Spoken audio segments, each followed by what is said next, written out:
just not you, not yourself.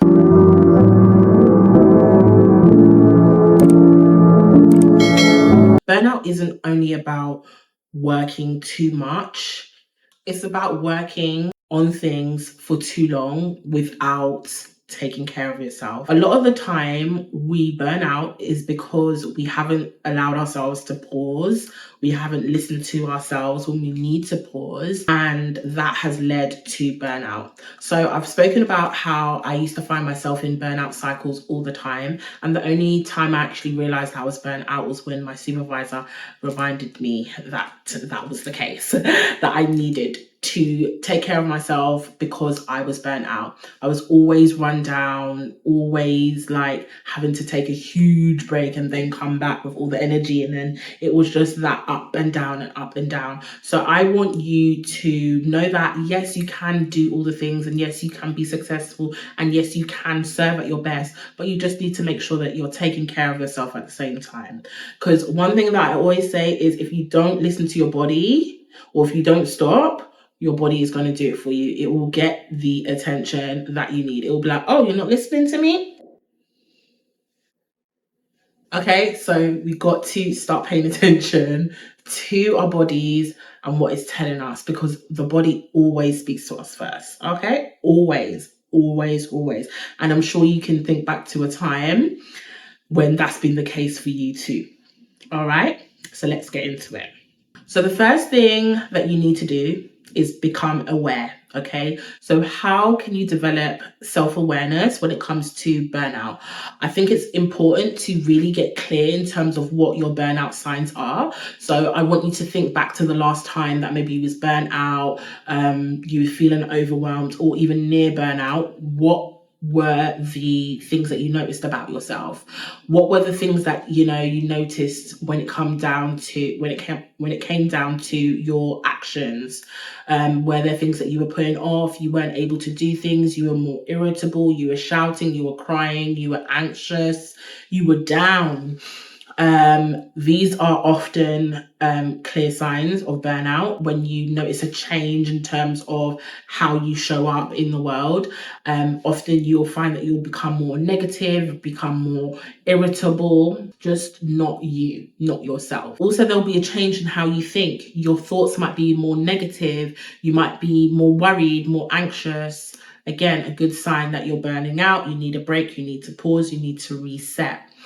And then as well as your emotions, how you're feeling, again, feeling quite more down, anxious, and also how you feel physically. So you might notice that you might have more gut health issues or problems. You have a lot of tension, headaches, migraines.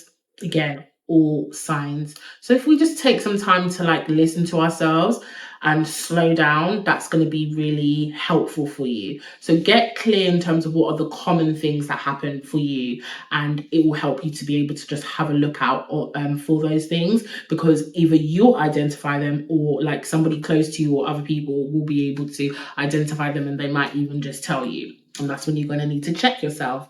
But the reason why we get to this phase or this space is because the world is so fast paced. Everything is speeding up. So we don't have that time, or we feel that we don't have that time to just slow down, pause, and check in with ourselves. And that's why it's so important to make sure that we're checking in with ourselves. Make sure that we're being intentional in slowing down, making sure that we're resting, making sure that we're committing to what I like to say is our triple R days, our reset days, so that we can catch these things early on before it gets to the point of no return. So the other thing that we can do as well is, in terms of a self-awareness practice, is an audit. So get clear.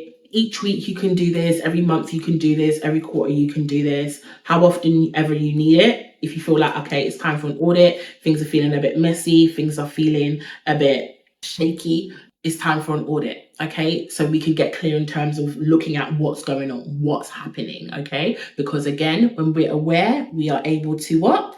Take care. So I want you to create a T chart and get clear in terms of what are the things that are draining you. And I want you to list all of those things. And then we can think about how we can combat these things that are draining us to what are the things that can energize me. And if you can't do that, that's absolutely fine. But having a list of things that are draining you and things that are energizing you are great, because you can use those things that energize you to help with the things that are draining you. But the things that are draining you often means that you need to have boundaries.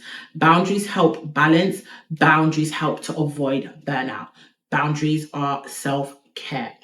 Okay. I've created a whole course. I've got workshops, I've got ebooks, lots of digital resources that you can use to help you if you really want to drum home in setting and creating and honoring healthy boundaries, all on like how to communicate your boundaries and all of that good stuff. Working on your mindset around boundaries, definitely go and check that out in the description as well. So that's just going to be a place, doing the audit is just going to be a place where it's going to help you to get really clear in terms of what's going on. Okay, so you've got now a view of what's going on. Some things you might be aware of, some things you may not have been aware of, some things you were ignoring. Now we can see it written down on paper. So the next thing that you're going to need to do is a recovery plan. You want to have this plan. So in case you do burn out, it's something that you follow, but it's also something that you just have also embedded in your routine, because again, we don't want to wait for emergencies, but we also do want to have like a plan in case, we fall off. Okay. A plan is always a secure place for us to ground ourselves and have something to guide us to better health, better well-being. This is things like in your recovery plan, it's going to be things that are going to help you to fill up your cup. So it's going to be things like making sure that you have your breaks scheduled in. It's going to be making sure that you have, maybe it might be a spa day, it might be a bare minimum day. All of those things are actually scheduled into your calendar. You've got your self-care day all scheduled in. So again, if you're feeling burnt out, it might be actually, okay, I need to have like a quiet day. I need to have a day of pampering. I need to go out into nature. I need to hike. I need to journal. It's usually activities that are going to help you to pour back into yourself. But often good old rest, not doing anything, prioritizing sleeping and going back to the basics is what's going to help you to refill back up your cup and help you to recover from that burnout. And often it is that the working needs to slow down, and the more support is going to and you're going to need more support for yourself. So you're going to have to support yourself, or you're going to need to make sure things are in place for you to be supported, or where you're going to actually be asking for more help and support. Okay. Along with that recovery plan is going to be the boundaries that need to be put in place. So there's going to be some boundaries that you're probably going to have to start putting in place to ensure that you are not burning out again as well. The next thing that I think is really important is that you avoid, you shift your mindset from hustling, okay, and shift it onto more slow living.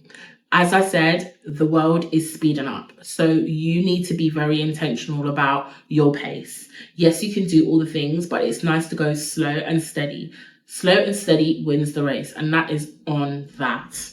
Okay, so thinking about how you can incorporate more slow moments, allow more relaxation into your schedule. And it's just about scheduling in the breaks, like taking the breaks, slowing down, not feeling like you have to go and do everything all at once. You can break things down into bit by bit.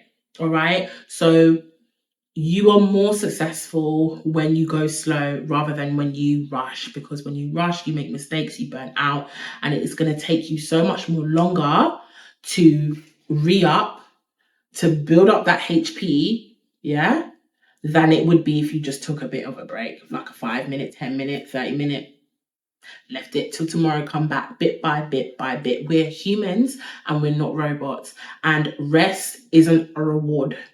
It is a birthright. It is a human need. So that's just something for you to think about, a bit of food for thought. And then lastly is just to be, remember what your warning signs are. Write down those physical warning signs, because they are easier to clock than anything else. So as I mentioned, listening to your body. So being clear in terms of like whether you're having any gut health issues, headaches, tension, and doing what you can, making sure that you are pulling from your emergency self-care to ensure that we don't get to the point where you snap, break, burn out. All right. So I hope this episode came at the right time, and you got this. You completely got this. Don't feel away for burning out. It is just maybe a lesson that you need to learn. And it happens to the best of us. It happens to the best of us. But I want you to be going hard in terms of, your work, your success, yes, but also making sure that you're resting and you're taking your breaks at the same time, because when you rest, you do your work. When you rest, you do your best. Take care.